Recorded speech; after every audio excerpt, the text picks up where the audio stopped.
तुम्हारे घर पर पुनः एक और वाहन खरीदाने वाला है। अब तुम्हारी मर्जी हो 2 पहिए की हो, तुम्हारी मर्जी हो 4 पहिए वाली हो, तुम्हारी मर्जी हो 6 पहिए वाली हो। ये तुम्हारी मर्जी, तुम्हारी बात थी, कहना तुम्हारा काम था। और किस उद्देश्य से ले रहे हो ये तुमने मुझे बता दिया, मैंने सुन लिया।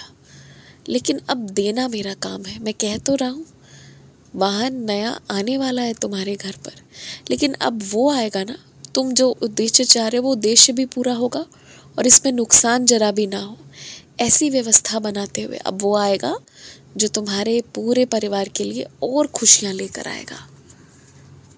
वैसे तो आपस में मित्रों में कुछ ना कुछ तोहफे दे दिए जाते हैं एक दूसरे को। जन्मदिन पर पैसे थोड़ी देते हैं, पैसे नहीं देते, बस कुछ ऐसा तोहफा देते हैं जो यादगार रहे, हमेशा याद रहे।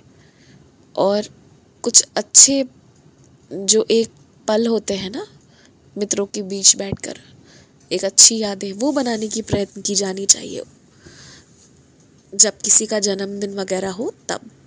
लेकिन तुम्हारे जिस मित्र का जन्मदिन अभी हाल फिलहाल में बीत कर गया है ना, उसने सबको खिलाया पिलाया सब कुछ किया, पर तुम उसके लिए तोहफा मत लेना। सच में तुम उसे लिफाफे में कुछ पैसे दे देना और ये कहते हुए देना कि तुम्हारे पास समय की थोड़ी कमी होने के कारण तुम लिफाफे में पैसे दे रहे हो।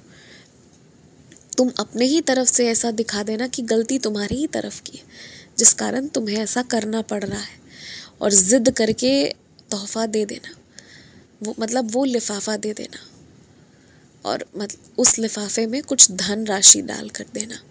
ये मैं इसलिए कह रहा हूँ कि इस वक्त कोई कपड़ा या कोई सामान नहीं चाहिए। इस वक्त अगर कुछ चाहिए सच में तो उसे धन की आवश्यकता है, जो उसने व्यय कर दिया है अपनी प्रतिष्ठा, अपने परिवार की प्रतिष्ठा सब बचाने में और सबको खुश देखने में। और अब सच में उसके पास नहीं है इतना कि वो अपने पूरे महीने को भी ठीक से चला सके। है कुछ चीज़ें ऐसी, तो इसलिए ना तुम लिफाफा ही दे देना तोहफे में। तुम्हारा तोहफा उसके लिए जीवन का सबसे सुंदर, सबसे अनमोल तोहफा होगा। तो बस वही करना और ज़्यादा कुछ मत सोचना। बाहर से, विदेश से आए हुए लोगों को जो भी जानकारी देनी हो, जो भी जैसा भी हो, तो जिसने परिचय करवाया है उसके सामने जो भी हो ये सब बता देना, ये सब कर देना। लेकिन विदेश से आए हुए लोगों को जो भी चीज़ खिलाना पिलाना या कुछ समझाना, वो सबके सामने समझाया तो ठीक, अन्यथा अकेले ले जाकर नहीं।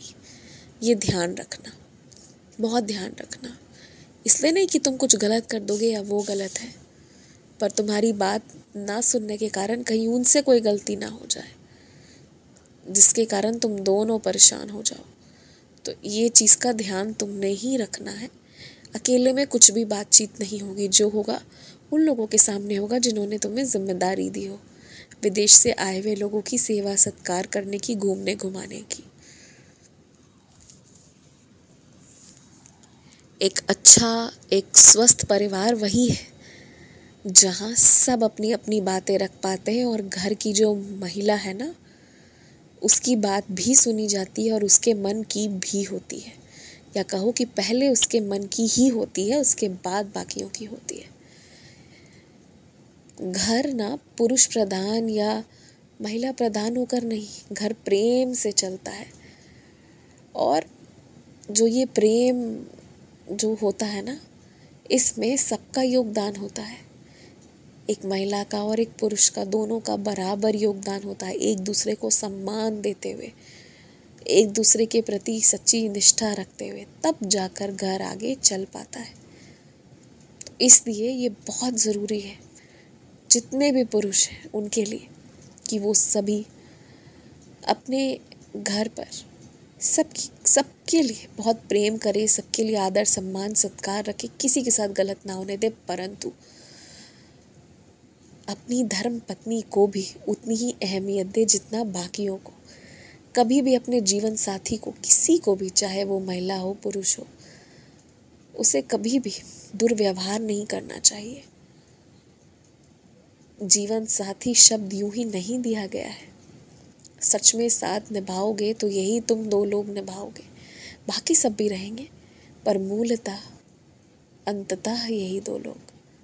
तो इसलिए हर व्यक्ति की आवश्यकता है कि वो अपने जीवन साथी का सम्मान करे और घर पुरुष प्रधान या महिला प्रधान होकर नहीं, प्रेम से चले, जहाँ दोनों की बातें सुनी जाए।